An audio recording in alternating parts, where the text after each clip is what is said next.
Well, tonight and tomorrow, we welcome the Reverend Jack Glasgow to be our leader. And also his spouse, the Reverend Barb Glasgow, is also with us here. She is a worship pastor, is that right? Minister of Music. Minister of Music at Zebulon Baptist Church.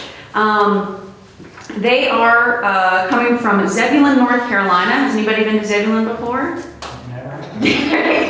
Eastern North Carolina, where Jack was pastor for 40 years. I met Jack, I can't remember if it was nominating committee or discovery team, or both.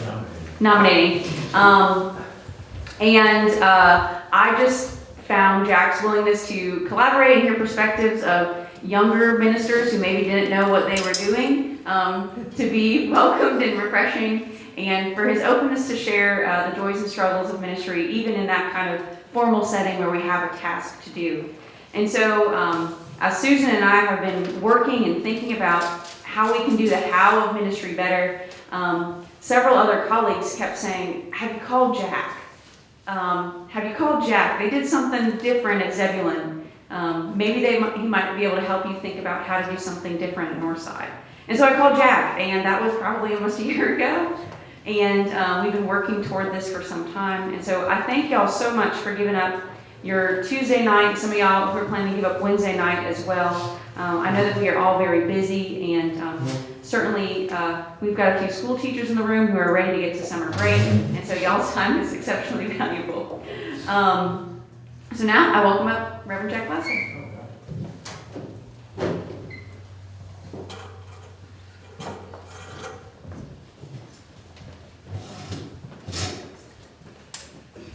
Thank you, Courtney. I'm glad to be here. I have not spent a lot of time in Mississippi in my life, and I'm glad to just have a couple of days to be with you here in Clinton at Northside. If you came for no other reason, it would surely be, who in the world would travel from Eastern North Carolina to Mississippi to talk about church organization and structure? You know, what kind of person does that? Just a few things to say. I appreciate Courtney's kind words. And believe me, those young ministers, I wasn't trying to be wise or mentoring. You learn from young ministers. There's someone who works for CBF who's named Chris Aho, who was on my staff as a minister of youth. He was preceded by Renee Owen, who's head of chaplaincy for CBF. I always say they were my professors in post-modernity. They taught me how the world had changed. I learned so much more from them than they were ever able to learn from me. But I'm going to be really upfront. There was a reference that some of you are teachers. Who's a teacher that's here tonight? Okay, I love you. That is my family's profession. I'm the black sheep that left the family profession. I had a paternal grandfather, a maternal grandmother, both educators. My dad was an educator in Atlanta City schools. I have a brother who is a med school dean, and I have 2 children, adult children. They're both teachers, and they're both married to teachers. And so I'm the only one in the family that's not an educator. I'm a church geek. I love church. There are not many of us around these days. They're kind of a dying breed, people that just love congregational life. I love worship, but I love when we have sandwiches and chips and drinks in a fellowship hall. I like Sunday school classes that talk about the scriptures together. I like when the church does weddings and funerals. I love the liturgical seasons. I love congregations. And congregations are struggling right now. Now, everything that I see and hear of you, I see incredible signs of life. As I've talked with Courtney, with Susan, and certainly been online, taking a look at you to learn as much as I can from your website and some of the things that you stream, you know, you're a great congregation. But my guess is you're having some challenges. If you're not, you're a rare congregation. The challenges of how do we reach younger families? How do we grow? How do we make church life meaningful?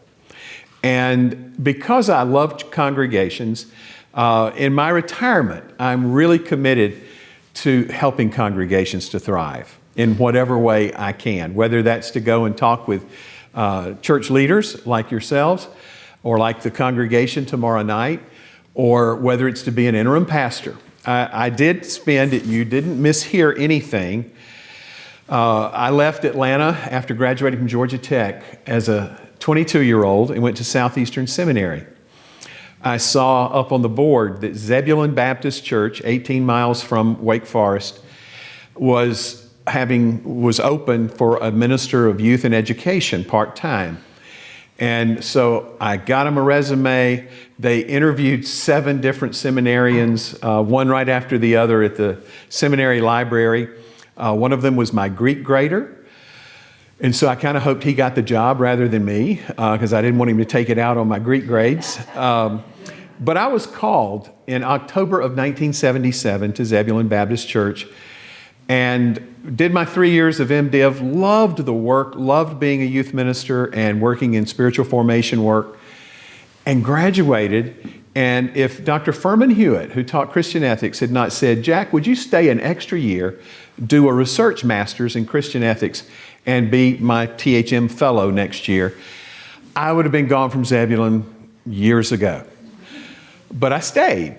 And I did that year of working in ethics, and the church made me full-time associate. And at the end of that year, the senior pastor left for a church in Winston-Salem.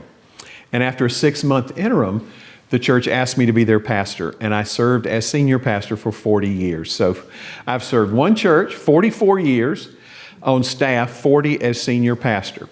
I retired in January of 22. I've already finished one interim at the Oakmont Baptist Church in Greenville.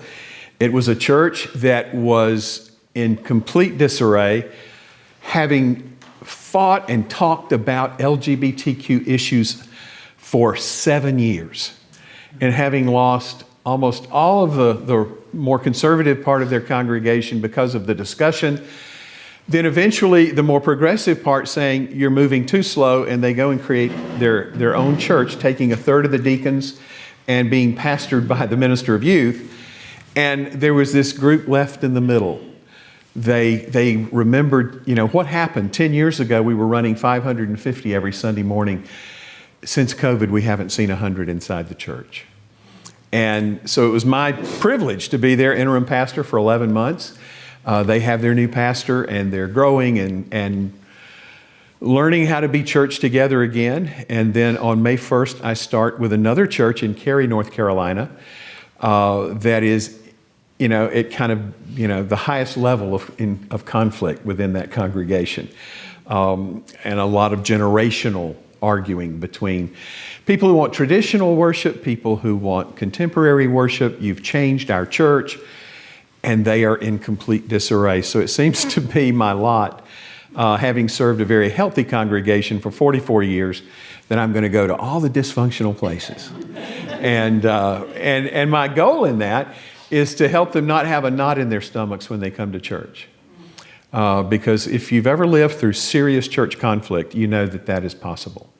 And that can be exactly what you feel when you come to church. And that's no way to come to church. So I'm delighted to be in this place. As I met Courtney, we hit it off. And then one Sunday, we just had a conversation. And it was about, I think, nominating committee things. But in that conversation, it was sort of like church geeks talking to each other. We talked about sermon preparation. We talked about Advent preaching ideas. We talked about how we do church. And all of a sudden, we realized, I believe you are a Dallas Cowboys fan. Is that correct? Yes. She missed the first half of a Dallas Cowboys game because she and I just kept talking. And she told me, my husband's watching the Cowboys, and we talked church. And I realized, we may be from different generations, but we're kindred spirits when it comes to loving the church and loving God's people. And that conversation just grew. And Courtney and Susan, I think, have a real desire to have a conversation with you as leaders of this church, and to have a conversation with this congregation about how can we do things better. And I want to say that to you because that is so much better than they have a plan that they want to sell you. that they haven't already made up their minds. This is how we need to change. This is what Northside Baptist needs to do. But they do believe one thing, and that is that engagement in this congregation is important. It needs to be meaningful. And they believe that this church has so much potential and that it needs to be organized and structured in ways that can maximize the potential of this church to not only be meaningful to the lives of all the fellow members, but also to make an impact in this community and to reach new people, and then just be a part of the larger Christian community and faith community.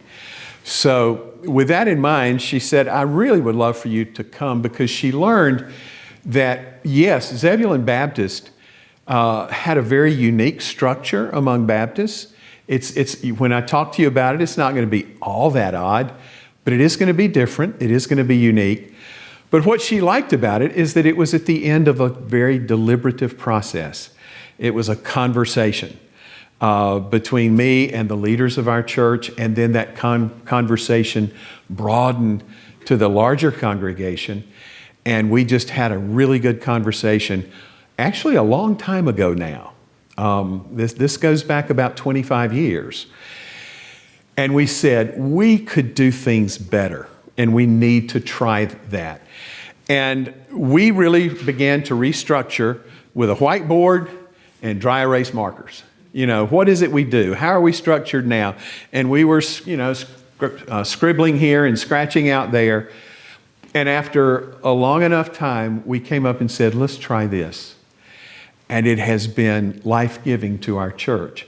If it was just a shuffling of the cards and nothing really changed, there'd be no need for me to be here in Mississippi tonight talking to a church.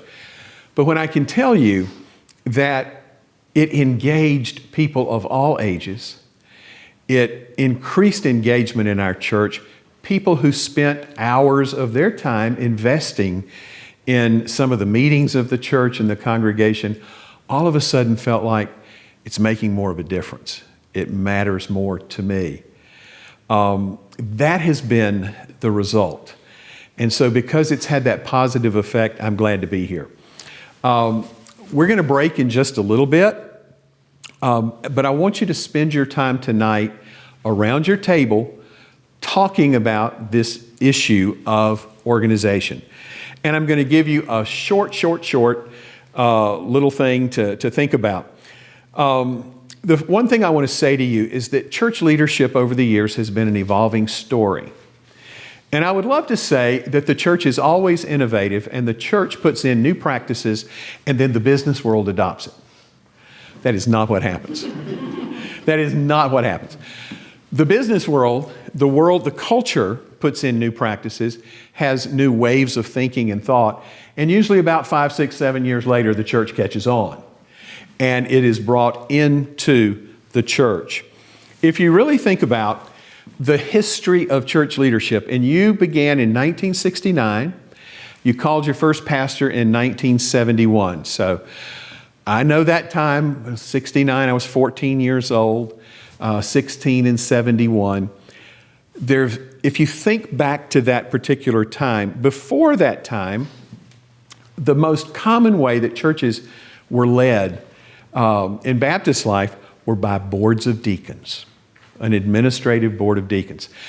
In the church I grew up in Atlanta, of course, the deacons all wore dark suits, white shirts, and thin dark ties. Every Sunday morning, they prayed with the pastor, and the deacons did not even sit with their wives and children. They marched in as the choir was marching into the choir loft, and as the pastors were finding their seats, the deacons sat on the front row of the church. So the pastor was looking right into the face of about 18 deacons every Sunday morning in their suits.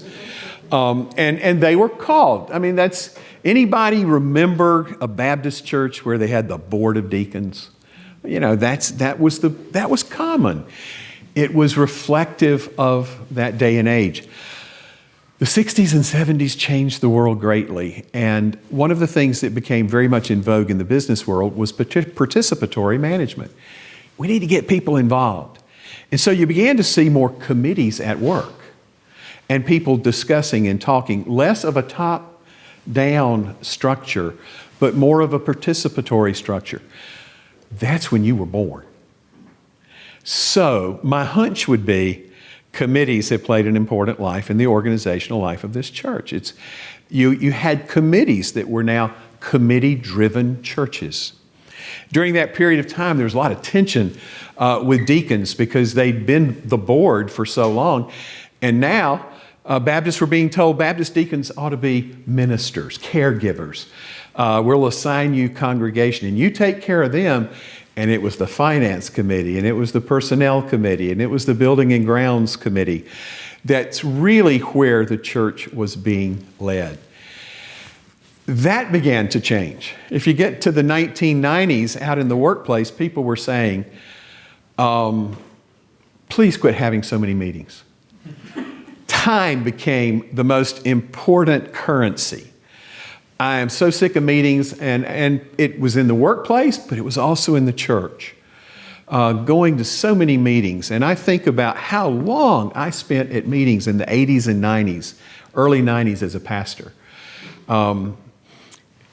The first Sunday night of every month, the finance committee met at 7:30 on Sunday night. The second Sunday night at 7:30, the building and property committee met, and the third Sunday night at 7:30, the personnel committee met. And we would meet till 10 and 11 o'clock. And it was miserable. And I was miserable, and I was just waiting for them to finally admit they were miserable. And we could begin to say, can we do this better? And so now it became streamlined decision making. Make quick decisions, good decisions, and communicate them. Streamlined decision making was very important. Some churches out of that era, especially if they were born in that era, they know how to do that fairly well. I'll finish the history lesson. What has really emerged more in the last 10 or 12 years has been collaborative decision making, more of a team model. Younger adults have really chafed against really hard authoritative structures. You know, they want to be a part of a team. They want to be able to say that we're all being heard. You hear that a lot. We want to make sure we're being heard. We want to make sure we're being seen. So we want collaboration. And so we want to work together in collaborative teams. My guess is that there are churches that are stuck in all those places. There are still churches with administrative deacon boards and still churches that are committee-driven. There are still churches that have streamlined decision-making and churches that are trying to work with collaborative teams. I want you to talk about that during supper. Where have you seen that? Where did anything I said tonight resonate with Northside? And the only other thing I'll add to that is the two most important areas of focus in our discussion tonight, because churches need to be clear about this. Where is the authority vested in a congregation? Who's in charge here? Because that varies so. Believe me, if someone grows up as a Catholic and knows Catholic church polity, when they come to a Baptist church, they find it crazy. You know, you're literally deciding things like that at the local church level. That's not their experience. So just who has the authority in the congregation and how are we organized? So talk about how clear do you think that Northside has been? And then just think about this history lesson I gave you and what resonated. And then after we've had a chance to eat and chat, I want you to then start asking me some questions because, I'm not here primarily to go through all my notes. I'm really here primarily to be able to have conversation with you and dialogue with you and just be at your disposal. So that's the beginning tonight. All right, if I can have everyone's attention, I heard great conversation around the tables, and for the most part, it was about church life and what you have experienced. One thing we didn't talk about before the break was, some of the authoritarian structures that exist. If you look at church history, many times authority in the church is exercised by the ecclesiastical authority, big word for denominations and dioceses and things of that nature, that this is how you're going to do church. And the congregation is only given as much autonomy as the structural authority allows. If any of you have good Christian friends who are United Methodists, they are going through a time, aren't they? And one of the things that the biggest struggle for them really is, it's not just the issue that has divided United Methodists, it's that they lost confidence in their polity. That's kind of something no one really says. Let me tell you, the bishops have been planning to have a meeting to announce this is going to be the way of the Methodist Church. The word method is an important part of the word Methodist. The method of John Wesley is very important. And, the synods of bishops have made decisions. This issue has been so difficult. And then when they had a plan to meet and COVID came and they couldn't meet in person, this is extraordinary. Never before have the bishops kind of kicked anything so important down to the local church. I don't know if you know this, but who has traditionally owned the deed to the property of a United Methodist Church? The conference, in our area, the Eastern, once they had built their building and paid it off, the bishop came down and received the deed from them and owned the property. The idea of telling a congregation of Methodists, you can have a vote to decide something so important about whether you will remain with the United Methodist Church or disaffiliate. Believe it or not, yes, the issues of sexuality and how that just, people are just so incapable of having good discussions about that, it seems, Christians in particular.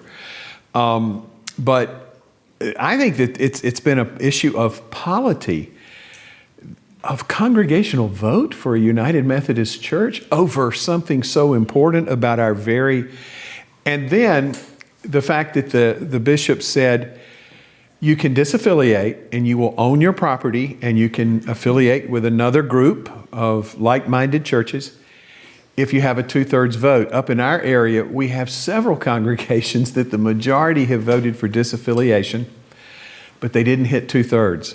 Now, you talk about a fun place to be. But that's an example of, this is a group of congregations that have never before been asked to make those kinds of decisions at the congregational level. We Baptists are better at that.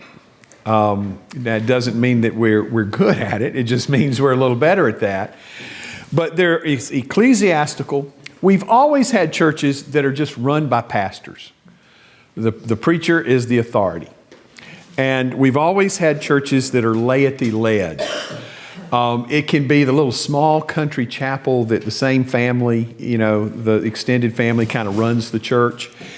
It can be a church where the board of deacons or even in Baptist life today, increasing number of boards of elders or church councils run the church.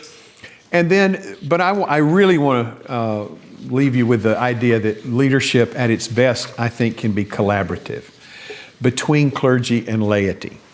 That the healthiest congregations to me are ones that are not clergy dominated and are not laity dominated, but you make decisions in collaborative, healthy processes. And clergy works with laity, laity works with clergy. Everybody who's listened to me teach in my church over the years always says, anytime Jack says, here are the 4 options, the last option is the one he likes the best. And so as you see hierarchical and laity-led and clergy-led, when you see collaborative there, context makes a big difference. Like I say, the family chapel, the age of the congregation, all of that impacts that. But I want to hear from you. What did you hear at your table discussion that you thought the large group ought to hear tonight about Northside Baptist, things you've experienced, and the clarity of, where's authority vested in your congregation and how are lay leaders organized to serve, or what in the history lesson resonated with you Just from each table, just somebody share a little bit so we can all benefit from your discussion.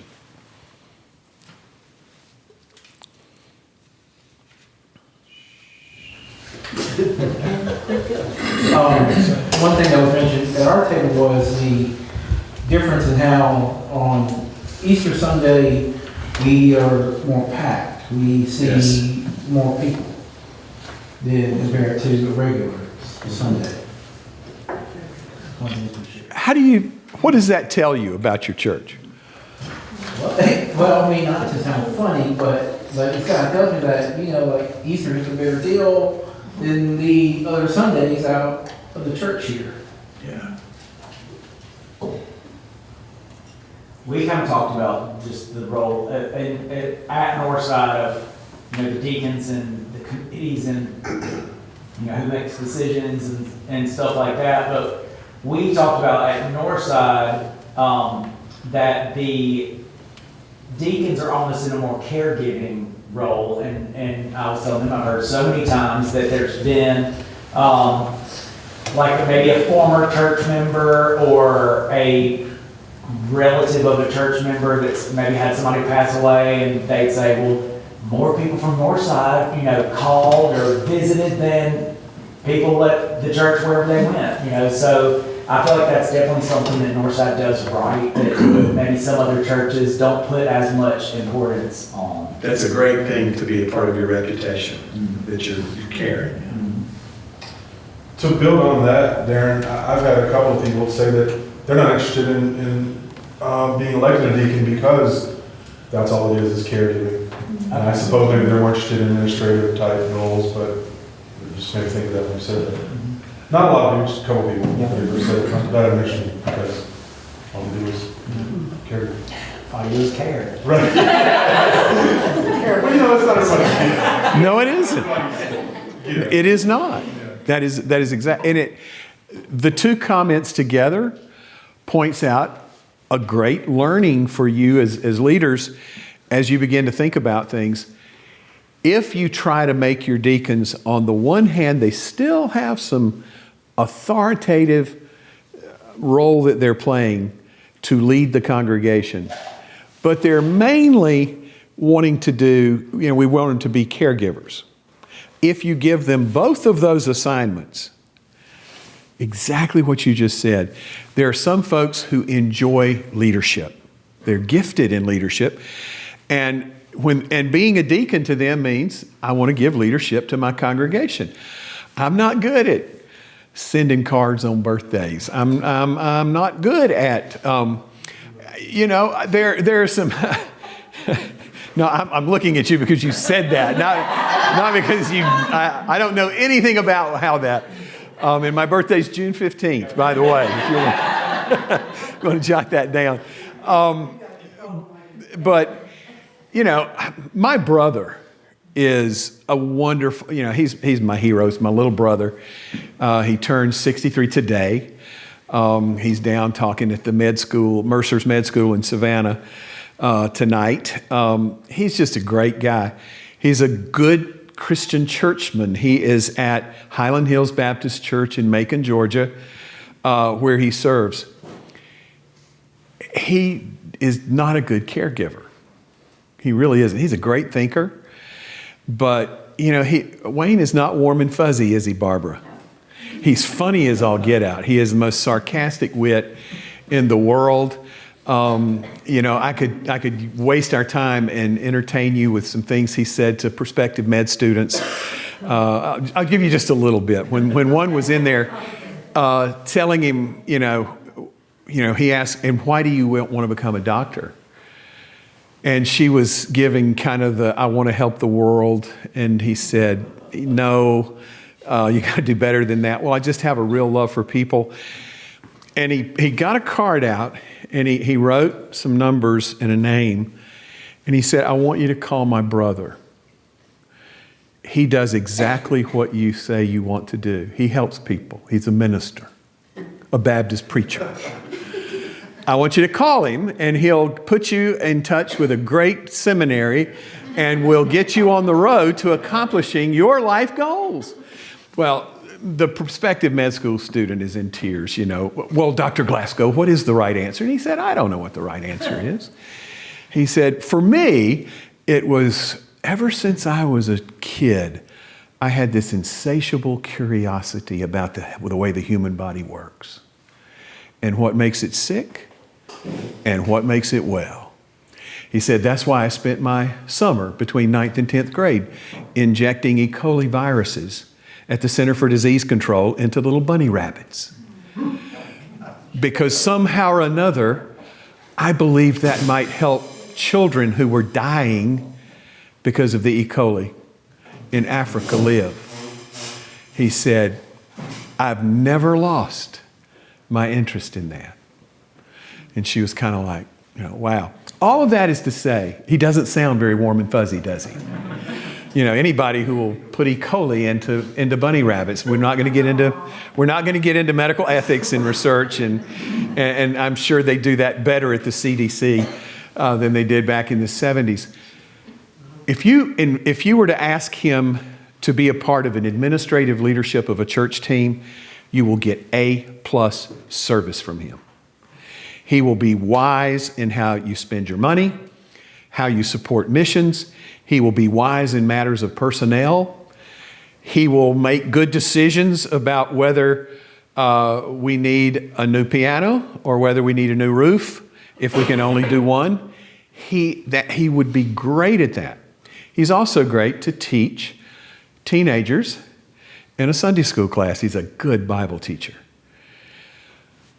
But it is, telling him to care for 12 or 13 families within the church is for him to say, no, thank you. He did one term at Highland Hills and said, never again.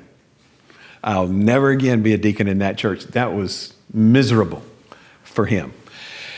But on the other hand, if you've told your caregiving spirits, come be a deacon in our church, that's what we really do. But then, when there are some big issues, you bring them for more administrative. Some of them are not in their comfort zone, are they? And that's the kind of thing we're talking about. Finding ways to organize ourselves so that when you've got a task to do at the church, you know what it is, you know why it's important, and it matches your gifts, it matches your interests, because at the end of the day, we don't want somebody to spend 3 years on anything and say never again. We want them to have spent 3 years and said, that was life-giving. I grew. I learned. I not only hopefully helped my church and helped others, but boy, this helped me. This was fulfilling to me. And that's what the goal is for us when we talk about how we're going to mobilize and organize our church. How can we make this ask that we're always asking for, volunteer time and volunteer hours, how can we make that meaningful? How can we make that it's important to you and you do important work, if that makes sense? So some other table, share some insights with us. That back table.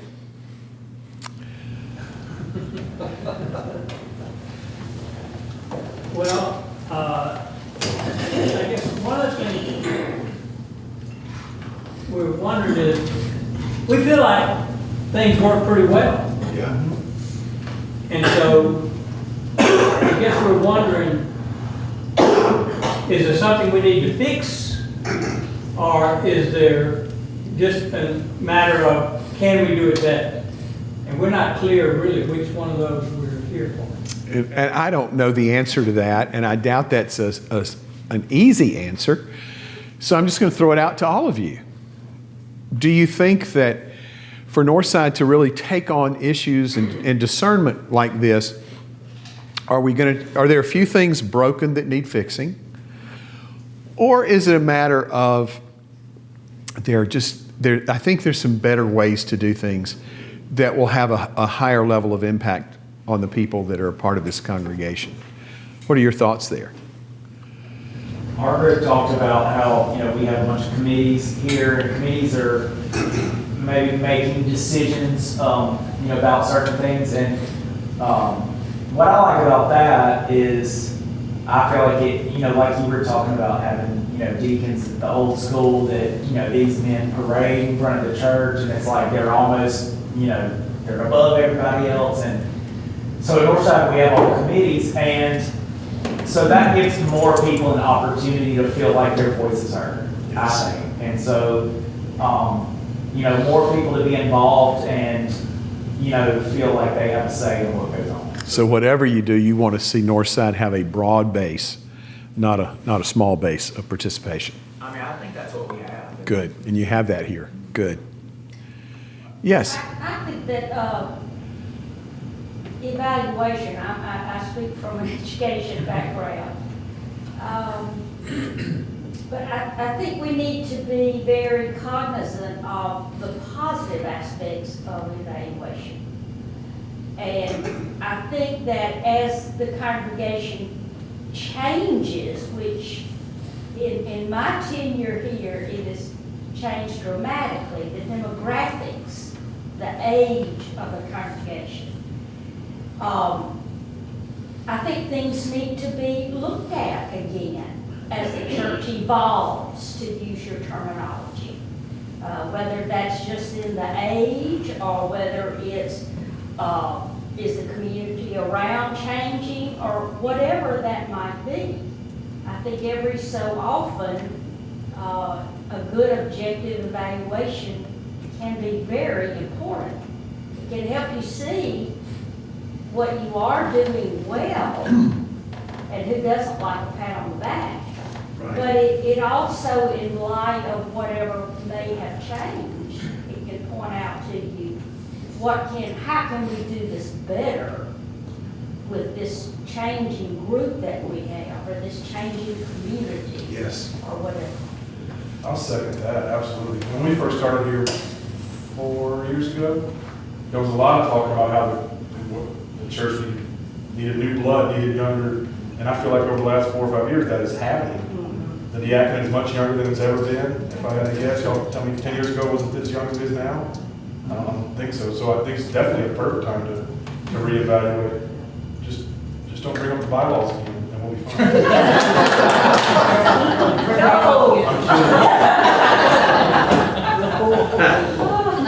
But I think absolutely. So I'm gonna go a little left of what we're talking about. I guess I came to this and Courtney reminded me that I have to do this and that because I'm always running around not here where I should be. But the purpose of this, are we looking to serve the congregation or the community or both? Like, what is our vision for what Northside is going to be, and where does that come from? Right? So the time I've been a deacon has been really cool. So even though I do healthcare, caring is not my thing. Outside of work, I really prefer the other part of it, right? I mean, I just do. But I really want to understand what we want more. Like for me, it's been great. For my family, 5 years ago, one of the best movies made since Steph and I have been married. Outside of having married each other and having kids, this is it. But I still, for what we get from Northside, I'm still trying to figure out what Northside's wants to be. We're definitely different, right? Like that's hands down. Everybody's on the document that can say that. People come in, there's something different about the people of this church. But what else can we be? What else do we want to be? Is my question. Because I think from a history lesson standpoint, we are somewhere between this lay-led / collaborative thing already. We have those foundations already. Where do we take that? How do we bring Clinton into this space? Everybody needs to know. Like, this is different. So I kind of want to know where do we want to go with this? Because I think it's one thing to sit and talk about how we're serving the congregation. And I think the people in this church are very important. And how do we bring more people in to make this church bigger and better is kind of what I was hoping to try to talk about while we're here. Because I think if the congregation doing this right thing, we can leverage all the people's skills and warm spots and things they want to do to make the whole thing better. And I think that serves the congregation. You may have hit on the word, excuse me, Mike. No, that's all right. when you said leverage people's warm spots, is identifying what are people's interests, Yes. talents, and finding a way for them to be able to connect with those instead of being assigned to something that's not their thing. So, with the committee on committees, we do a lot of that. Susan's really good about knowing kind of what people are good at. When we have those conversations, it's always, I think so-and-so would be, talented here, try to find that. I think we do And a yet decent it's job of like- that. And we do. You and I served on it this time, Yeah. and we did a fairly good job. But we don't know everybody's heart. Right, that's We don't right. know everybody well enough to know what areas we don't know that That's right. they want to do. That's right. Well, and that, we talked about that, I think, the last time we met, and Susan had said something about finding people's passion, or something to the effect of someone's passion. And I think that's a really good, concept, and it came up several times in the meeting of people actually serving in the area that really does, like you said, it restores you and it restores your congregation, your community, you really get into the place that is exactly where you need to be, rather than, and I said this again in the last meeting, like, I just kind of grew up in a family where you just served the church. Like, it didn't matter if you wanted to or you didn't want to, or whatever. Whether you enjoyed it, you just did, and you smiled about it and went on. But I do think that, just as you're talking about, if we're looking toward the church in the future and our community, we can't look around and expect everybody to be like the Jones family raised me. Like, and I don't want my kids to be like that. Like, I think that finding your place that really does nurture you, nurture your faith, nurture the community, that is a better model for how we should serve. And so whether we do that in our current committee deacon model, or whether we do that in a different model, however we do that, I think it is important to really be looking at what people's gifts and talents are, instead of just filling spots. Yes. Yes. One of the best examples of that that we've seen as a congregation has been what Tony's done with the choir.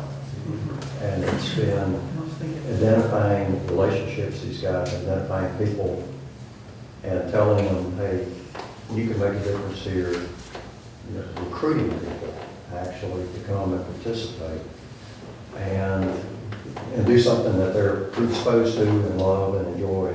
And so that's, I don't know how much that translates over to what we can do as a congregation, but it's really made a difference with the choir. It's important to identify places like that where you see people engaging and it's transforming for them, but they're also transforming others, and they're encouraging and inspiring others. And you've leveraged a beautiful sanctuary to have concerts here, Courtney was telling me. But your music ministry has that ability to bless this community, to bless the church, but to be a blessing to the individuals. The most important thing, the best kind of healthy way, is with the great question, are we here to address meeting the needs of the congregation or meeting the needs of the community, is to be able to have not either or thinking, but both and thinking. Both and. Because that is what a church should be. I think that there was again, churches evolve. And 15 years ago, probably the one word that was used most often to describe healthy churches was the missional church. Anybody remember that term? A missional church. Great idea, great concept. The church exists not for the sake of the institution surviving, but to be on mission for the Lord. So we're going to get the church involved in this program of missional ministry. Great idea. a lot of the churches that really focused on becoming missional churches, you tell me, what do you think they were experiencing by about 2018, 19? Huh? Yeah, fatigue, burnout. Because you have to have the balance of equipping people and engaging people and employing them out in the world to do the work of Jesus and the work of Christ in the kingdom of God. But there has to be the balance of some nurturing and feeding of the soul. And a lot of the missional churches, and I can think of example after example, and the one that I just did interim, and I've never seen a congregation with better ministries going on. I mean, they were doing everything. They bought the apartment building behind them so that they could provide rent at the right level, and they run an incredibly healthy apartment complex. People would have to pay $1,200 a month for what they're getting for $499. And then not only that, tutoring programs for their children, after-school programs for their children, once a week meals for them, food boxes. They have a medical clinic. It was just, but you know what? They were exhausted. They were on fumes, and they were running out of gas. I think where we are right now is if the best churches are going to balance what I would call the incarnational with the missional. The incarnational is that the Spirit of Jesus, the Spirit of Christ is being formed in the members, from kids to the oldest. And that's why we do worship. That's why we do Sunday school. That's why we have spiritual formation ministries. That we are encouraging each other and equipping one another and growing one another in Christ's likeness. So that we can then find our ministry in the world, our mission in the world. It's kind of an incarnational thing. I thought my most important symbolic act that I would do as a pastor is when I walk down the aisle after the benediction, open the door. Because I was opening the door to let you out. And the world ought to be different when I let you out. When you let out Christians who've been worshiping and in community with one another and growing with one another, we ought to be sending out teachers that make a difference, and businesswomen and businessmen that make a difference, and medical personnel that make a difference, moms and dads, husbands and wives, neighbors, volunteers in the community. The great missional impact of the church is not just the mission projects we do. It is the sum of the total of the impact of all of your lives. Don't ever forget that. That's the big missional impact of this church. It's how you incarnate Christ in your home, in your neighborhood, in your work, in your family, in your hobbies, in your relationships. And it's bigger than we ever think. And I also want to say, the church gets a bad reputation today, especially among a lot of young people. I think the scariest thing that I've read was about 5 years ago, and I'm not a huge fan of Barna surveys, but the Barna group had done a survey, and millennials, to the tune of 36%, believed that the church in America did more harm than good. I've never read a statistic that bothered me more. That 36% of the millennial generation believe the church in America does more harm than good. Why do you think they would say that? Because they've been harmed by the church. Because they've been harmed by the church. Because in many cases, they themselves have been harmed by the church. When was that survey taken? 2017, 18. Okay, so politics? The politicization of the church, the fact that the church is so politicized, Christian nationalism, the right versus left arguments. I think that probably went well before any of our current political situation. Because I'm a millennial, Yes. and I feel like I'm surprised the numbers are higher. You thought, And I mean, I've moved away and come back, and Like, I probably, based on my upbringing, I wouldn't be in church outside of this church. Me either. Yeah, I said something. That's good. I thank you for saying that. Yes. I'm sorry. I was going to say theology teachings that harm. Yes, some of the harmful theology teaching. I was going to say that my husband and I were in the seminary during the 70s, and our children were growing up at that time, and we went to the mission field, and during that time is when we had a big split in the Southern Baptist Convention, and trying to explain to our kids how they've been going to a Baptist church they love so much in Louisville, Kentucky, and then they tell them that everything's changing with the Baptists now. And even to the point that we had to leave the mission field because we wouldn't sign a document that said, that women could not be ordained, that kind of thing. And that just, to me, is what has put a bad taste in the mouth of my kids. My kids don't go to church, I'm going to say that. And that because they just feel so harmed, I think, in certain ways. Yeah. Hypocrisy. Hypocrisy within the church? No doubt. But now, I want to say to you that pessimistic statistic is your opportunity. Why? Because there will be young people who will try a community that believes in spiritual formation and in being Jesus-following people and God-loving people, if they discover that congregation to be kind, they discover that congregation to be just, they discover that congregation to be open, inclusive.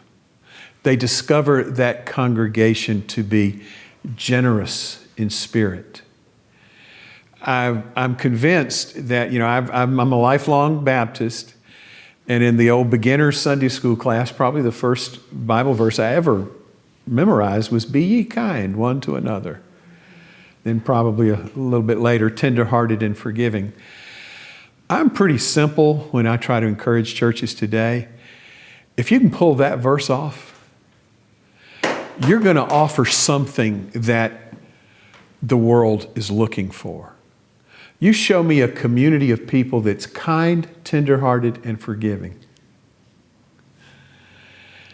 And believe me, those millennials that say they see the church as more of harmful to society than helpful to society, it's not because they're saying, well, those Christian people are just too kind, forgiving, and tender-hearted. Therefore, they're no good. It's that they have found the church to be anything but. Now, you're not going to, let me say this, the pastor and staff you have now, the fellow who drove over from Birmingham today who lives in North Carolina, there are no silver bullets that's going to turn the tide, and all of a sudden it's going to be Bible Belt 1960s all over again. First of all, that was not as good a time. There's a whole lot wrong.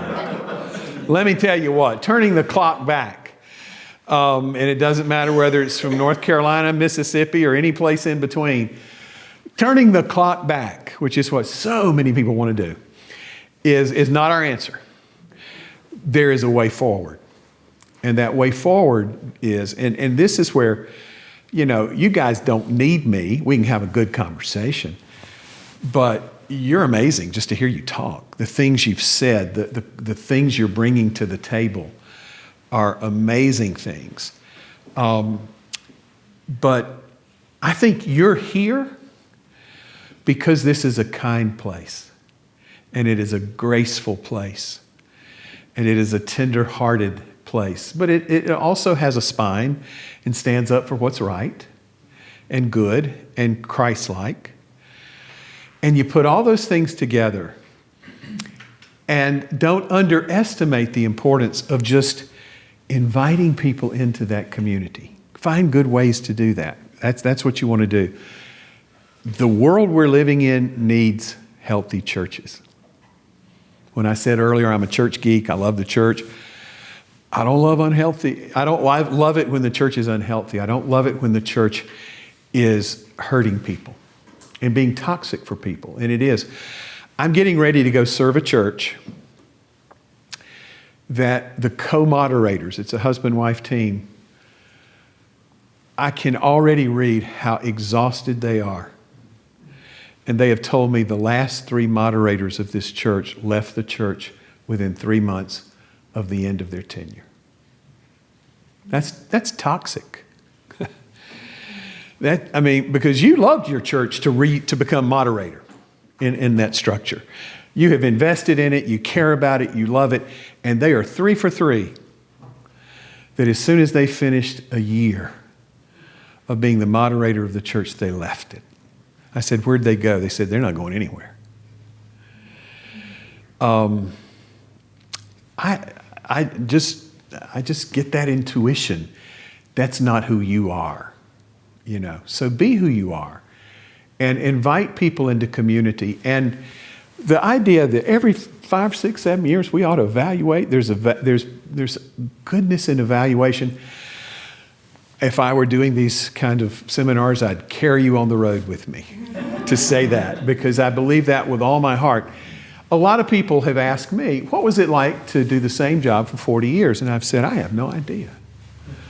If you think being the pastor as a 27-year-old in 1982 was anything like being a 65-year-old leading the church through the pandemic in 2020 and 21, that was not the same job. But it never was. But one of the things that I did, and that with the help of good folks like you, in meetings like tonight where we'd eat a sandwich and pray and talk about God and church and faithfulness, is about every 5 to 7 years, I wanted us to enter into a discernment process about vision, structure, programs, what's working, evaluating what's working, what's not working, what could work better, where are our blind spots. Some of those processes led to that the big thing we did in a 5-year or 7-year period was a building program.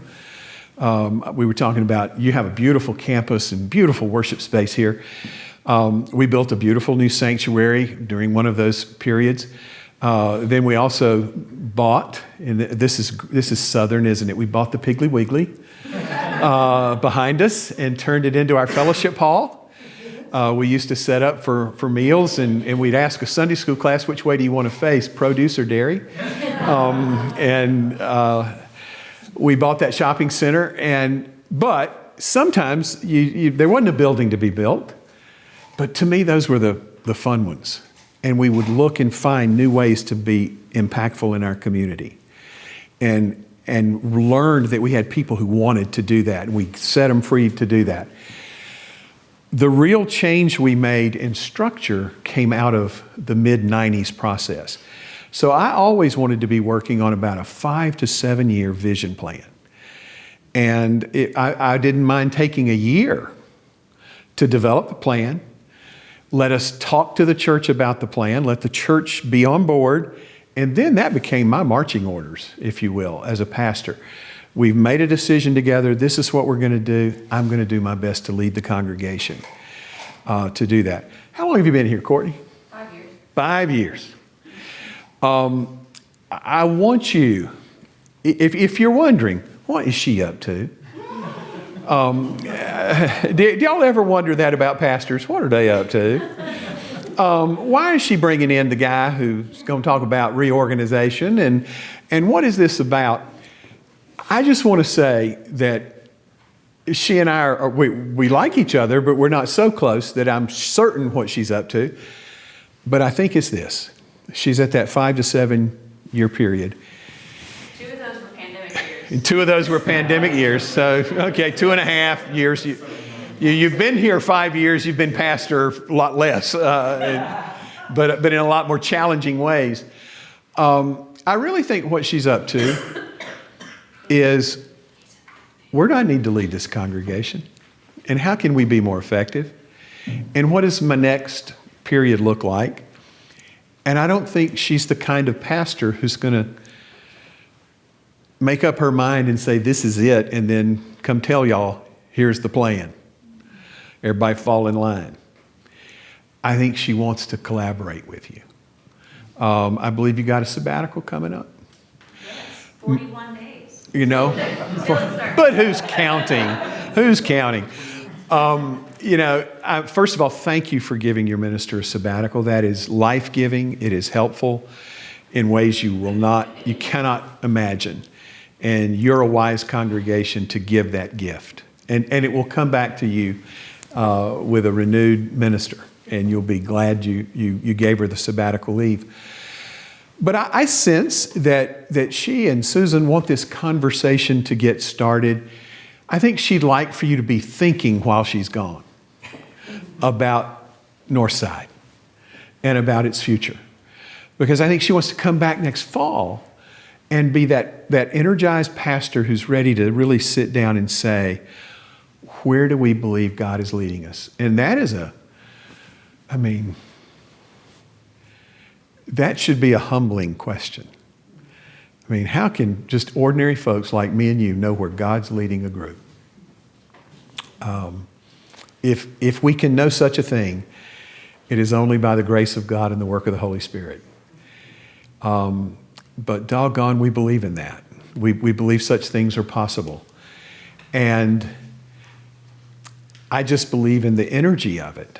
And so does that help you kind of get a feel for, where are we and what's going on? Are we fixing something broken? No. But are we ready to be an evaluated period? Because a lesser pastor can just go through the motions and just try to do the same old thing every year. But a good pastor who wants to have good tenure is going to have that little itch every 5, 6, 7 years. We need to sit down and talk. We need to dream. We need to pray. We need to vision. Because I want to be better in the next chapter of my ministry here than I've been in the first chapter. As good a pastor as I'm sure she's been for you. And to do that, she wants to bring you on board because she wants you to be better.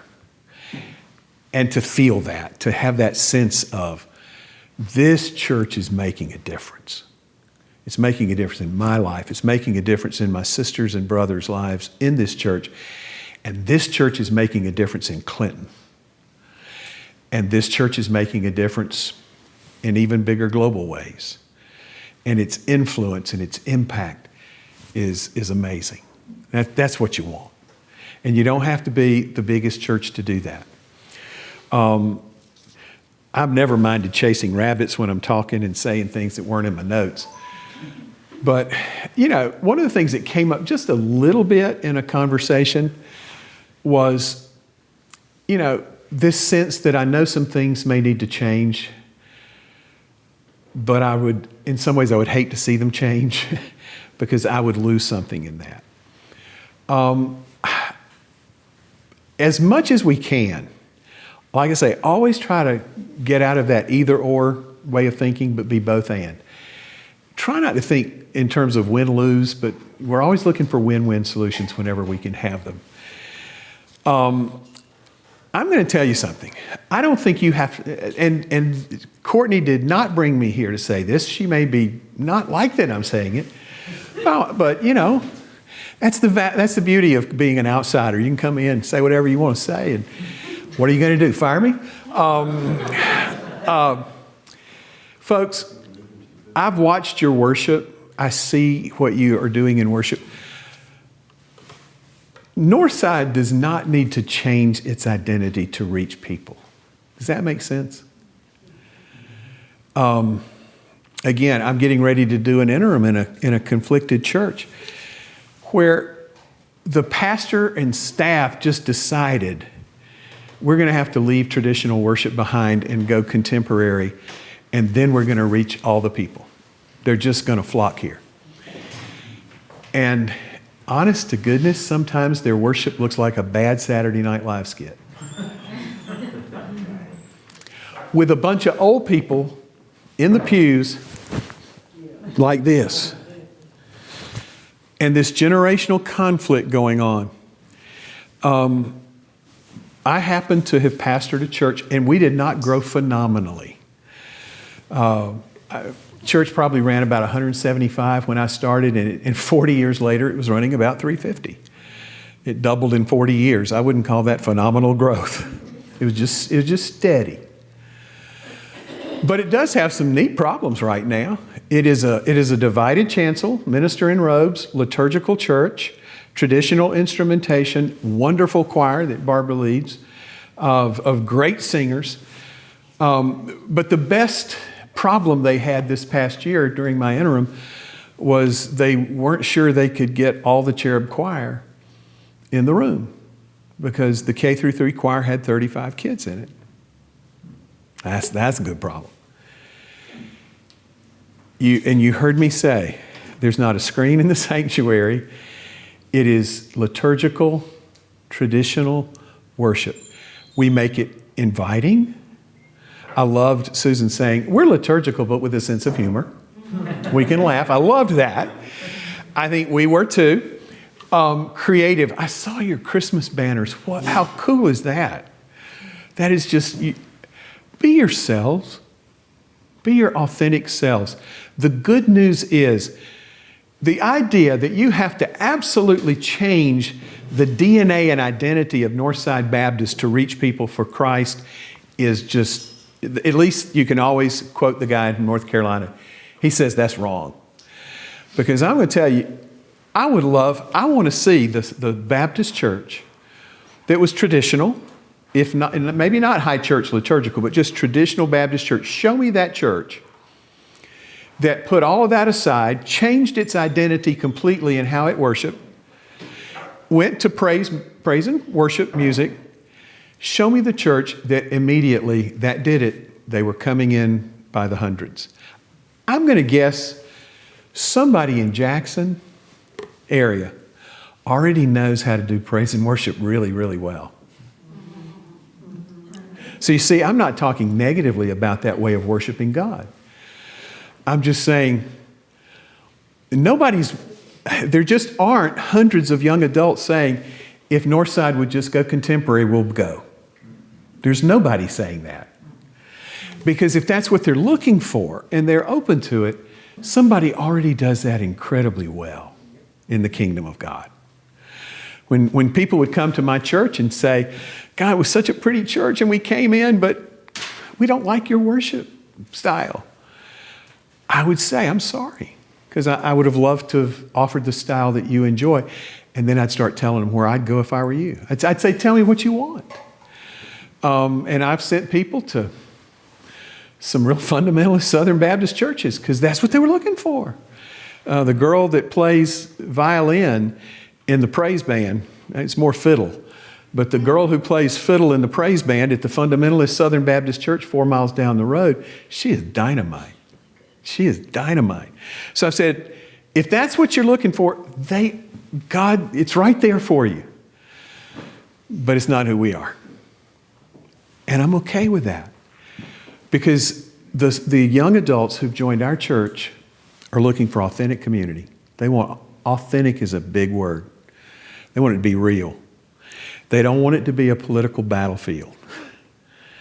They don't want it to be a judgmental place. They want an openness. They want their babies to be loved. They like being an intergenerational church. They like being a cradle to the grave church. And all the ages in between. And there are people who need that. They need you. So, you need a 5-minute break. Then we're going to finish up by 8 o'clock, okay? All right, let me talk to you a little bit about the Zebulon experience. And believe me, it's not to sell you that this is what Northside needs, but just to say, when a church does think about how to restructure and reorganize for ministry, what can that process look like? How does it end up? And what benefit did it have? So we're in kind of the second session after supper. And it was the mid-1990s, and we had built our new sanctuary. And that meant we had no money to build anything else for a while. We needed to think about a vision plan for the next 5 years. It was the plan that would get us to the year 2000. And we had some great lay leaders who were a part of that team. And One of the things that they thought we needed to do was to develop core values. That here we were, a moderate Baptist church, CBF had formed, we were not an SBC church. That created all kinds of confusion for people who didn't know there were any other kinds of Baptists in the South other than Southern Baptists.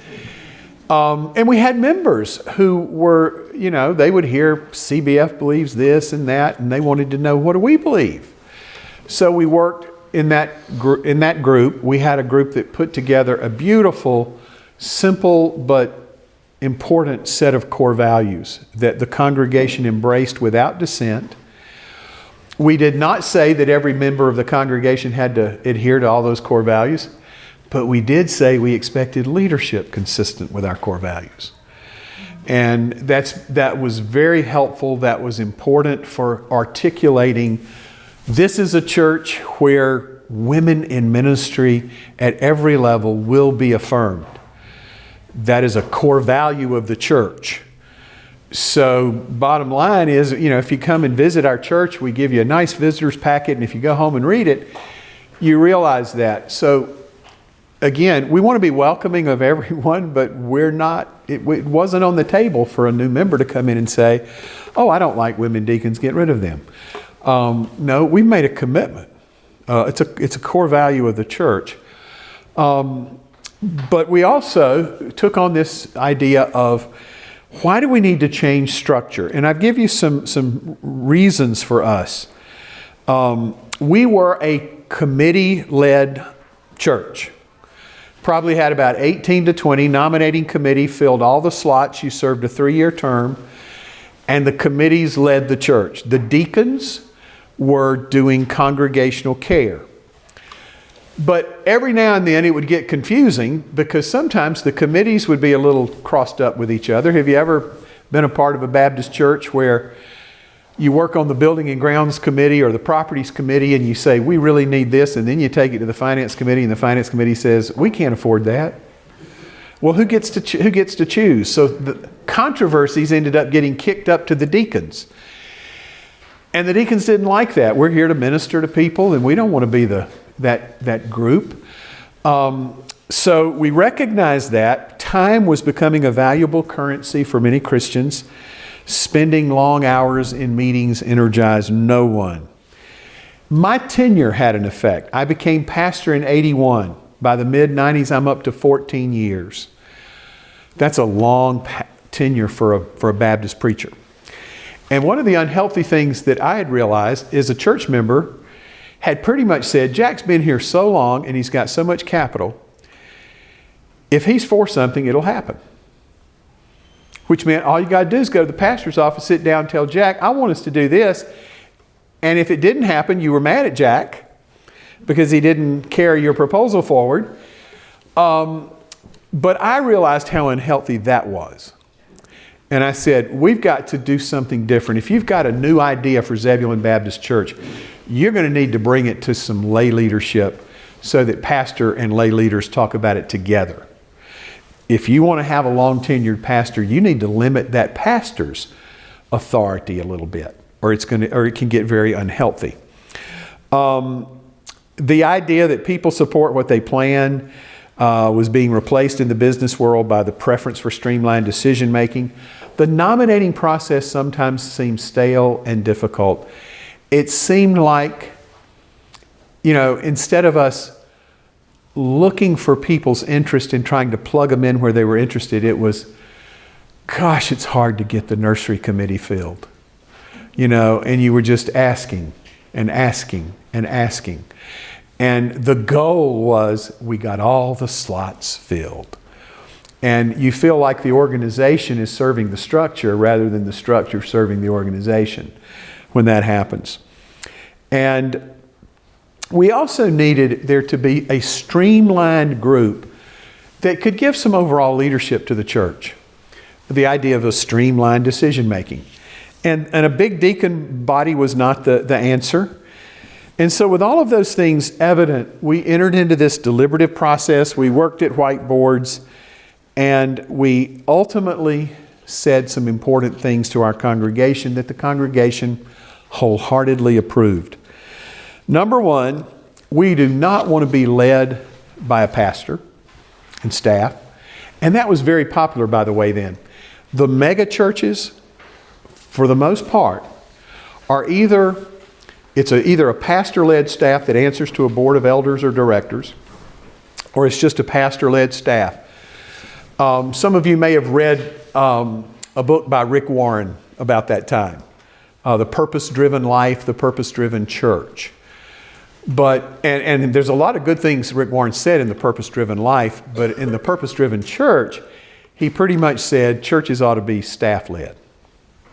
And his church that he led in Southern California, he as senior pastor with his pastoral staff, they made the decisions.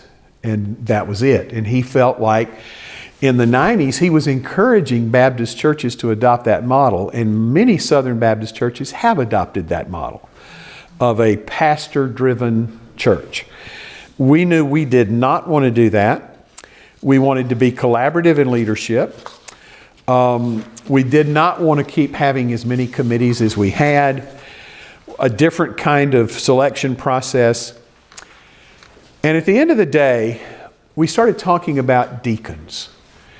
And we said, we want to be a deacon-led church that works in collaboration with the staff.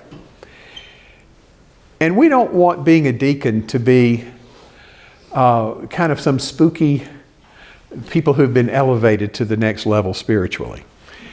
We want it to really have more of its New Testament roots, that a deacon is a servant.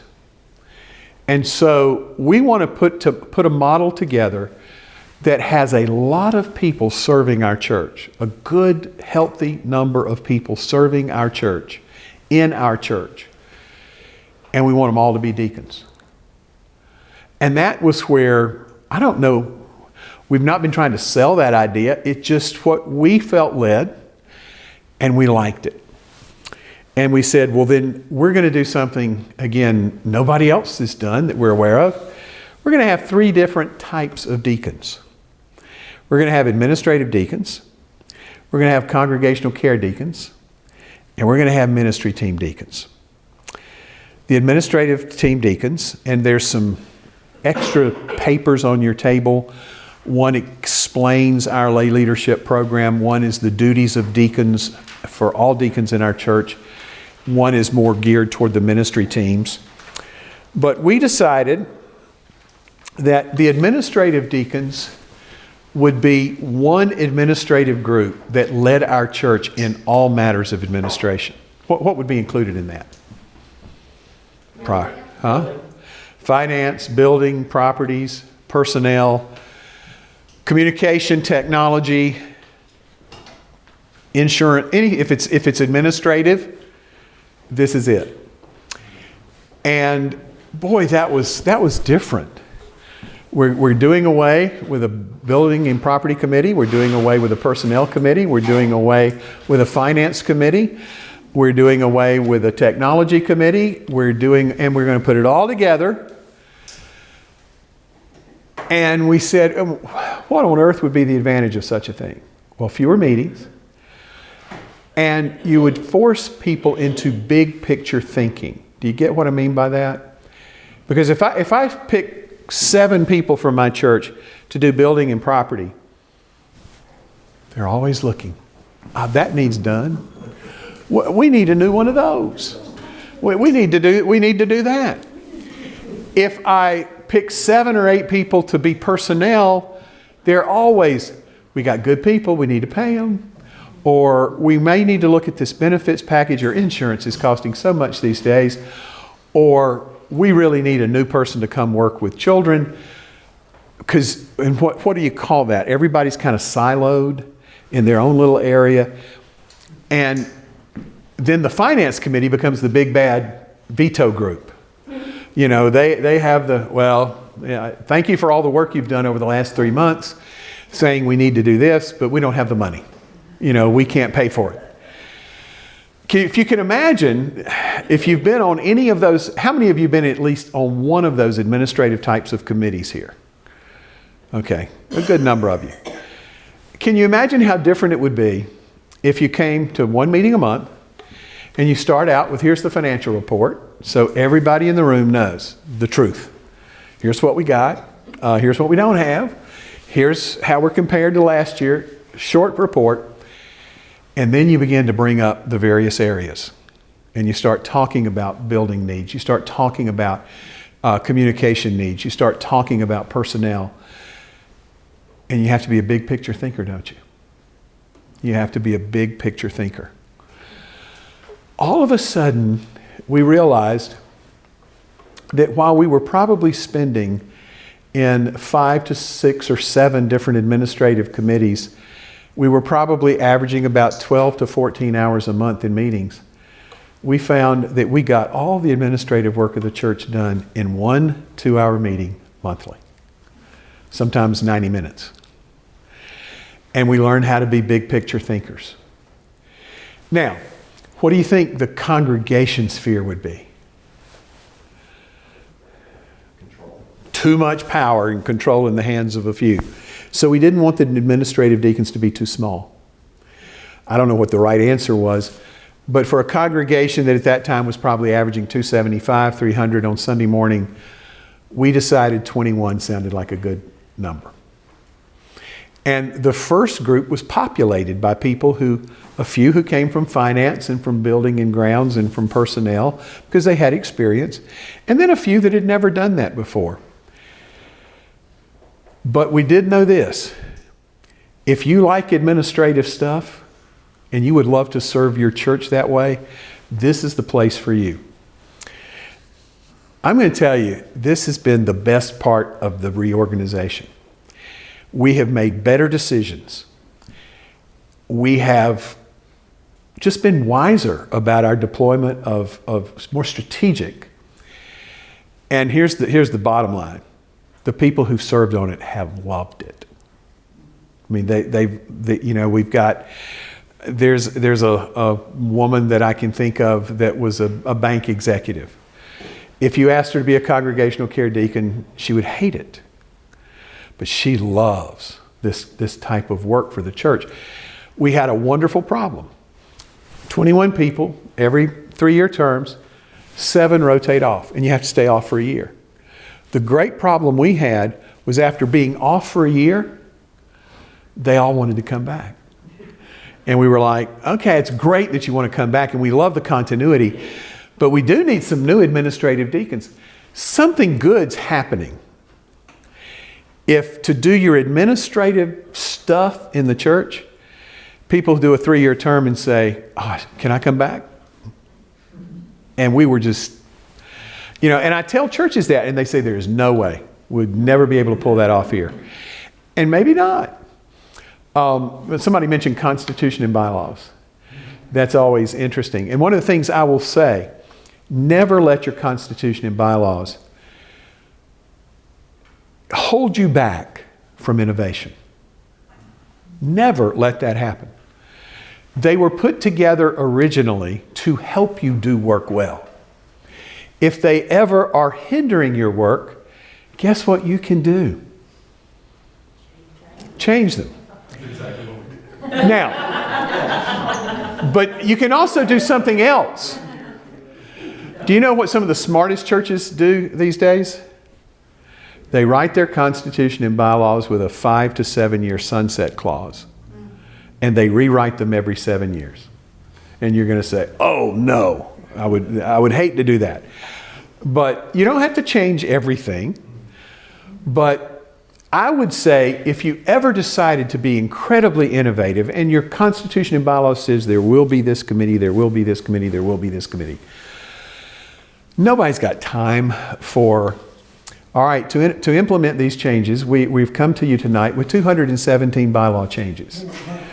That will, you've been there, sometimes it takes so many.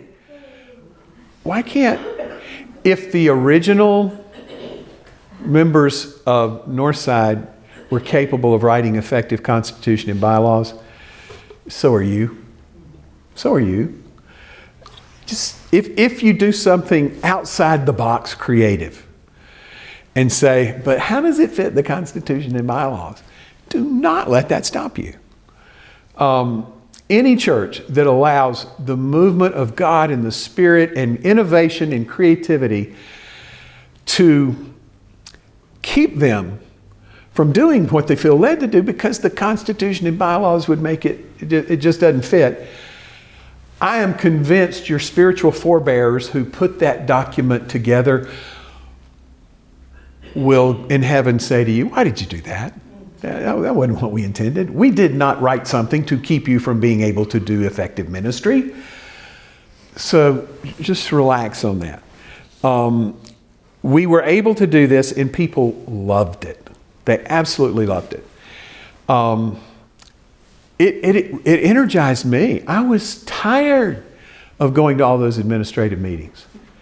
And it zapped my preaching energy, my pastoral care energy. This was life-giving.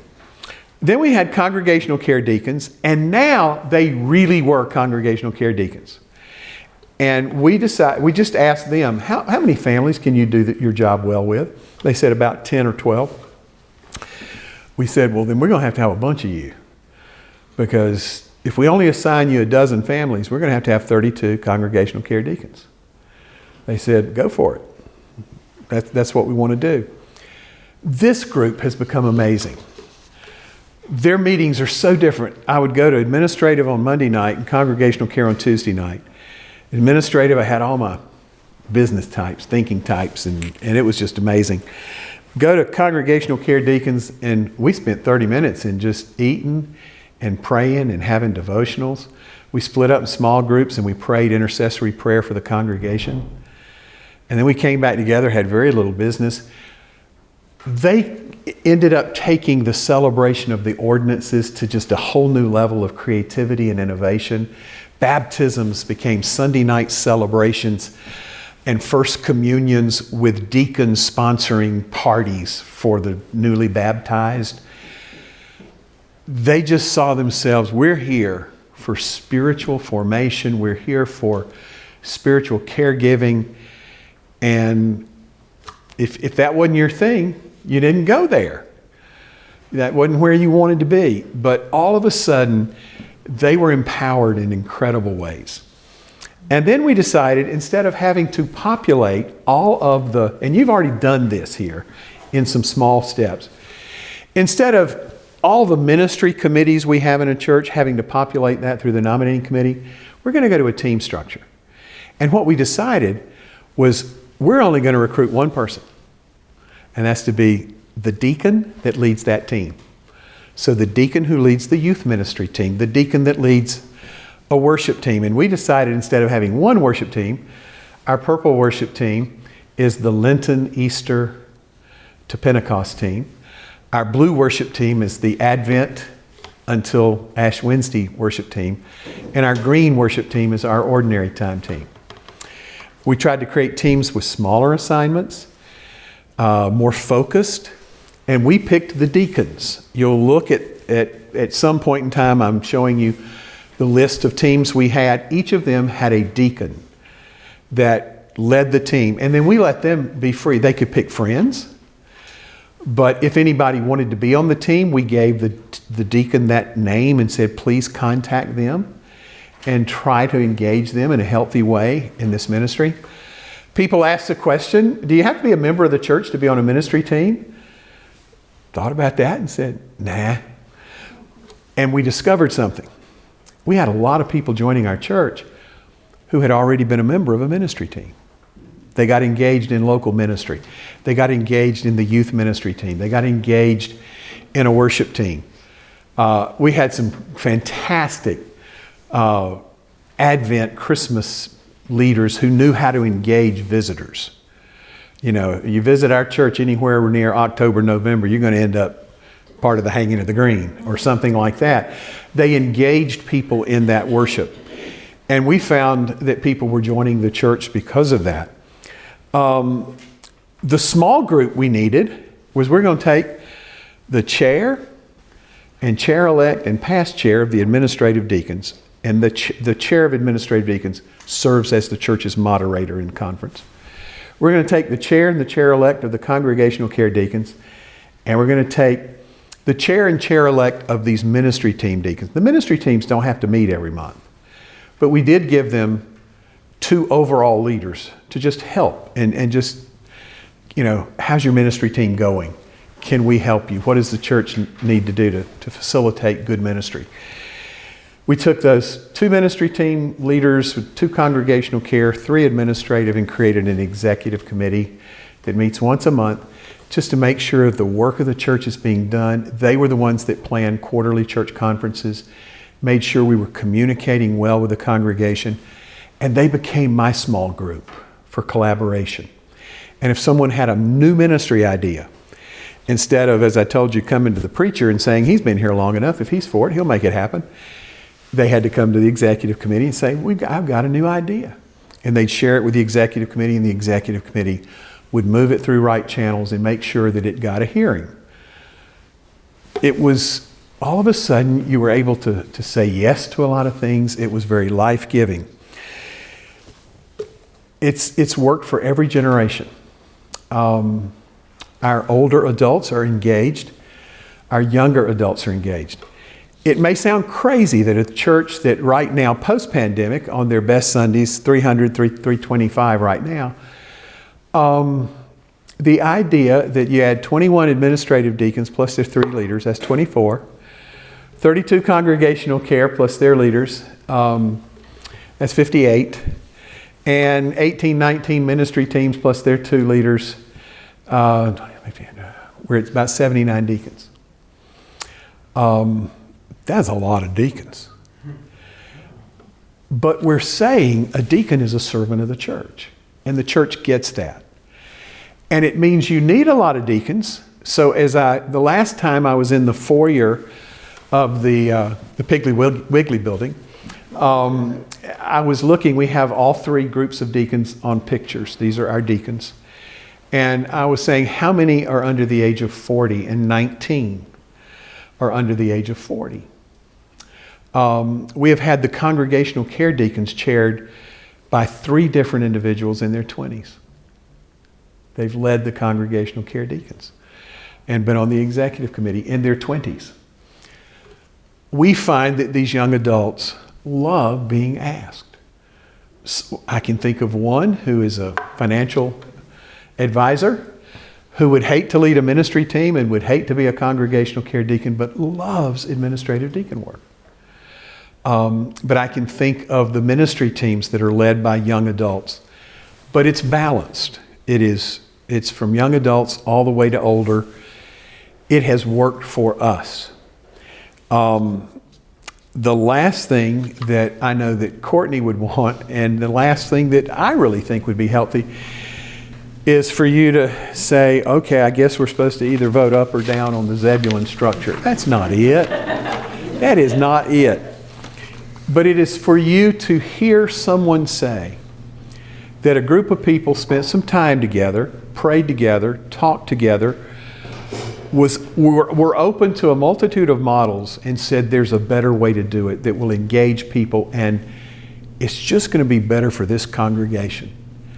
Let's give it a try. We have reevaluated that.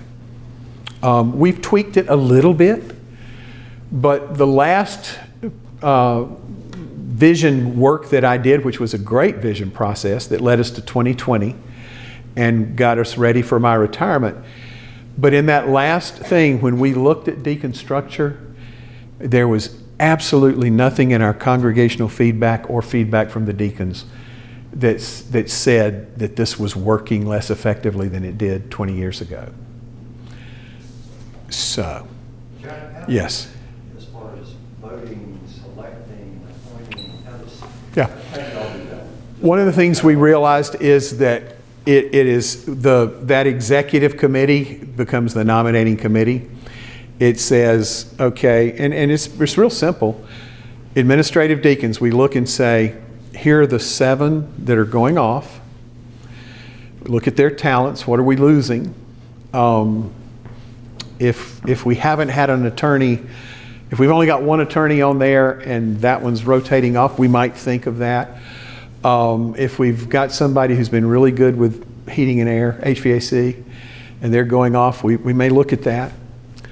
But we say we need 7 new ones. And then we look at the ones that have been off for a year, and we consider asking them back. If they didn't attend meetings at all, we're not going to ask them back. But that group, and then we just send, those leaders ask, will you come back and serve? And then we float new names. At the beginning of that process, the executive committee lets the congregation know, if you want to volunteer or if you want to suggest names, give them to us. And those are considered very strongly. But that's how it works. Then you've got about 11 or 12 congregational care to fill. One of the things we've learned about congregational care, which is a little tweaking, we started allowing couples to serve at the same time. There's 32 of them. It's not giving power to a family. And all of a sudden we learned that some people said, oh, so we can go to the same meeting instead of, as spouse, I'm leaving my spouse at home. We can go to the same meeting and sit next to each other and do congregational, and I've got a group and she's got a group or he's got a group. And all of a sudden, that was amazing. It was amazing, especially in some empty nesters, that we could serve as a couple. Was the first time we'd ever offered that. And people loved it, absolutely loved it. And then the ministry team deacons, if the youth ministry team deacon has been serving for 3 years and is going to rotate off, we're going to ask the youth minister, and we're going to ask the youth ministry team deacon, is there anybody who's been on that team that you would like to encourage us to ask? And we would make that ask. We put all that together, we carry it to the congregation and say, here are the people that we are recommending to serve you, and are there any other nominations from the floor? And we elect them. That's how it works. Great question. Do you have ordination? Yes. Can you imagine when we went from 20-something deacons to 70-something deacons, what the first ordination looked like? Anybody who had wondered if there was anything spiritual about this, that was one of the people who were there that night say it was one of the most moving nights of their lives. I think we ordained about 30 deacons. We probably ordained 12 to 14 under the age of 35. And it took forever. That's a good problem to have. But it was one of the most moving things to see older families lay on hands on now their young adult children that had grown up in the church. Husbands and wives, one going to be a congregational care deacon, one administrative. It was amazing. And typically now, by the time we're replacing the 7 administrative, the 12 congregational care, and maybe 6 or 7 ministry team deacons, a typical ordination for us could be anywhere from 5 to 9 a year. So we're getting new deacons all the time. And we're seeing a lot of young people that grow up in the church that their expectation is, I'll come back and I want to be a deacon someday. Tyler Hester was a great teenager in our church. He goes down to East Carolina 4 years. And in his first year back, he came to work in our community. First year back was asked to be a congregational care deacon. And did it great. Great. And then when he was 25 years old, was elected to be the chair of the congregational care deacons. And did a magnificent job. Just incredible. So I'll just stop with that. I'm here to tell you that being open to new ways is fun, and it's exciting, and it's an opportunity for your church. And it doesn't matter whether you're doing discernment on structure or discernment on how do we make an impact in the community or discernment on how we can do spiritual formation better. It's a great process, and it's a great thing to collaborate together. So, tomorrow night, you may hear a little of the same stuff, but do you think, has tonight been something worthwhile for you to hear? Good. Okay. Well. Let me ask you a question. Yes, sir. All the work that gets done gets done. We do all the work, whatever it is, whether it's finance the property, whatever it is. Yeah. I'm having trouble seeing the benefit of a different type of structure. It's, you're calling the same thing a different name, it almost feels like. And I know that's not, it can't be the case because obviously something changed in your church. It did. What is the difference? Is it that people are more engaged because their placement? Is it just rearranging seats on a bus? You know what I mean? No. We're doing the work, we're still doing the You're doing the work, but for us, the administrative work is done better by people who have to be big picture thinkers rather than siloed thinkers. more directed passion. That's right. That was our experience. At the congregational care level, they did better work because they really were set free from being a board that had to make decisions for the church. They knew administrative stuff was taken care of. They knew ministry teams were taken care of. They got really focused on that spiritual caregiving, and they did it better. And the ministry teams that were created by a deacon who could build his or her team with volunteers and people that were highly energized, but they had the freedom to build their team, led to better ministry teams than the entire roster came out of a nominating process. Now, that's not changed the whole world kinds of benefits. But that's a great question, and those were the three specific benefits for our process. Good question. So along with that, Jack, would you say that, what was the spiritual change at Zebulon that happened because of the structural change? I think the idea of saying you are a spiritual servant of the church. I love the fact, right now, if you are the finance committee, you're a finance committee member, but you're not ordained. But now if you're an administrative deacon, there was that sense of this is a spiritual undertaking. And I have that, that's not unimportant to me, that affirmation of the church that even though you may not be doing deacon family ministry, you're leading us administratively, or you're leading us in our ministry to preschool kids. The idea that we're going to lay our hands on you and that spiritual blessing, I think that was not insignificant, but I think that was the change. And there were just more people engaged. And if you take home a copy of the expectations of a deacon, you can see that whether you're administrative, congregational care, or ministry team, we expect a lot of you. And those expectations have, for the most part, been fulfilled and met. So I do think it changed that spiritual tenor of the church. So has more than half of your congregation been ordained at some point? It's probably right about half the adult active congregation has been ordained, yes. Mm-hmm. I think decisions were made in some ways quicker. In other words, if we needed somebody to, we wanted to do a bus, we wanted to get somebody hired to do youth, and if you needed the roof fixed. Okay, we got to come to consensus. What's the first thing we got to do? So everybody in the room was on the same page. So when you made a decision, okay, we really need a youth person, but we've got to get the roof fixed first.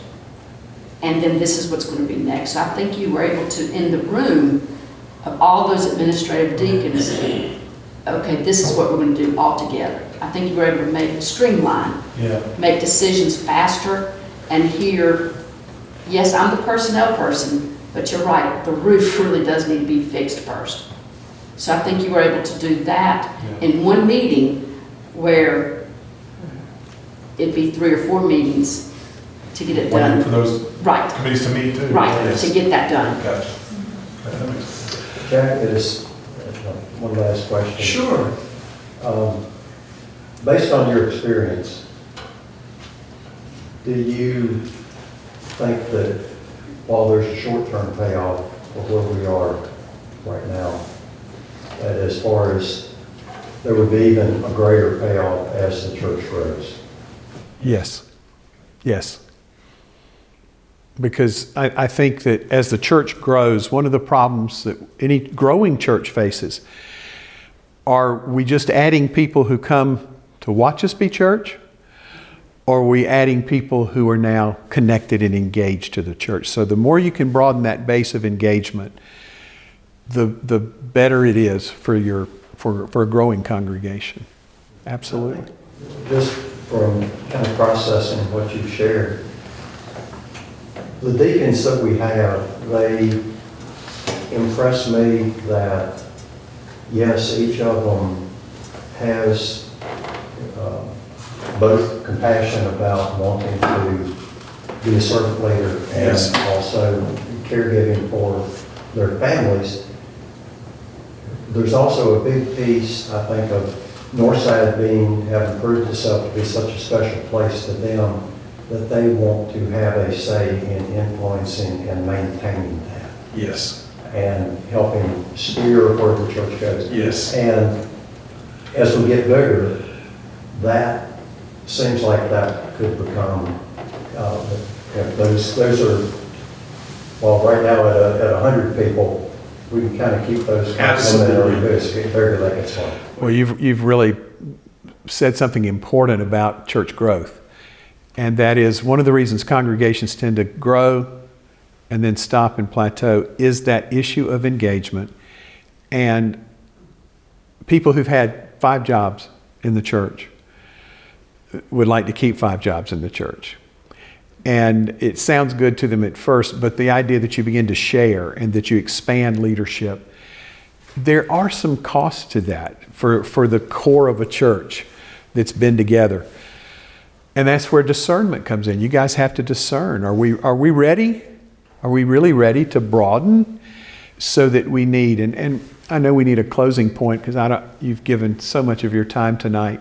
And I will say this, Barbara and I are going to check out tomorrow, get some lunch, and from about 2 o'clock on, I'm going to be up here. And so if somebody wants to come and chat and ask more questions, I'm here. Then we're going to do a similar type event for your church family tomorrow night.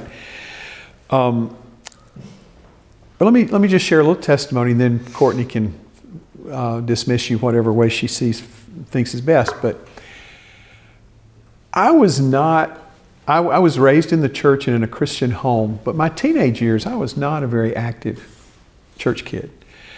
I played sports. I was in chorus. I was in student government. And then I got a job with the Atlanta Braves as an usher. Did a good job and became the press box attendant. And especially the Braves job, because the Falcons use Brave personnel. Most of my Sundays was working a Braves game or a Falcon game, at least half the time. And so I didn't do a whole lot of youth ministry stuff. I went to church when I could. I had a faith, but I was not active.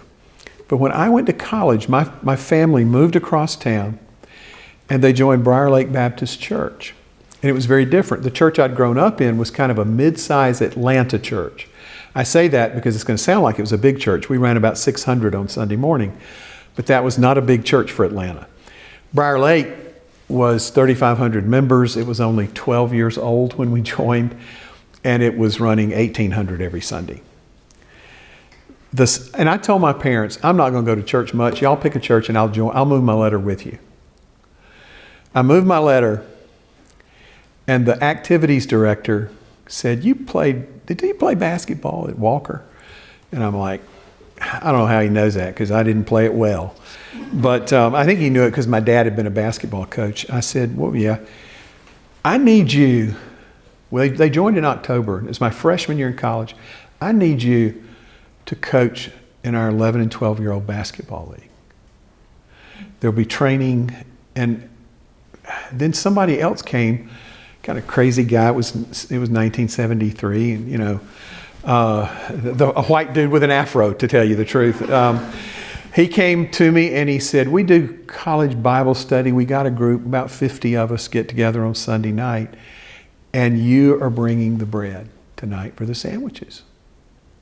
And I thought, well, he's a nut.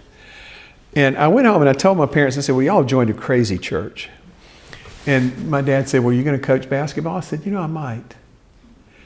And then my mother said, you going to church tonight? I said, I guess so. In 4 years, I was given incredible opportunity to serve. I was on their evangelism committee that brought revival speakers in. I sang in their choir. I was, by my sophomore year in college, I was teaching Sunday school, 7th grade boys.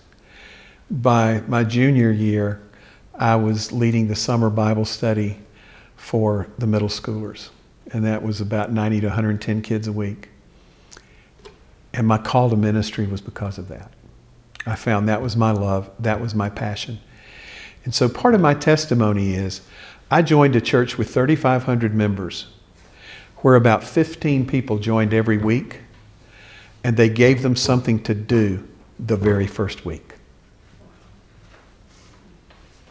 And I've seen churches with 50 members that when a new member joins, they can't figure out what that person can do for about 3 or 4 years. And that's an important part of my testimony. That church, by the way, has disowned me because I'm a CBFer and didn't, it was a conservative Southern Baptist church, but I love them to death for what they gave me. They may not love me anymore, but I love them because I wouldn't be here tonight. I was going to be a patent lawyer because they made lots of money. I was going to get an industrial engineering degree, go to law school, make money. And I found that those kids that I worked with at Briar Lake and the work I was doing at Briar Lake changed my life. And so that's part of what you have to deal with is, yes, you guys can get the work done. This is a great church with great people and you can get the work done. But you want to be able to become a church that is hungry for the next person that comes your way because you've got something you want them to do for God's kingdom. Thank you.